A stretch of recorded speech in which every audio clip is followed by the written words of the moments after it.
আমি শুনেছি তোমরা নাকি এখনো স্বপ্ন দেখো, এখনো গল্প লেখো, গান গাও প্রাণ ভরে, মানুষের বাঁচা মরা এখনো ভাবিয়ে তোলে, তোমাদের ভালোবাসা এখনো গোলাপে ফোটে।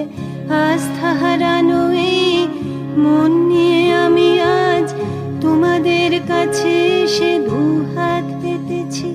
আমি দু চোখের গহ্বরে শূন্যতা দেখি শুধু, রাত ঘুমে আমি কোনো স্বপ্ন দেখি না, তাই স্বপ্ন দেখব বলে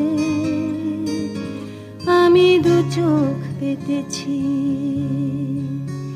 তাই তোমাদের কাছে এসে আমি দুহাত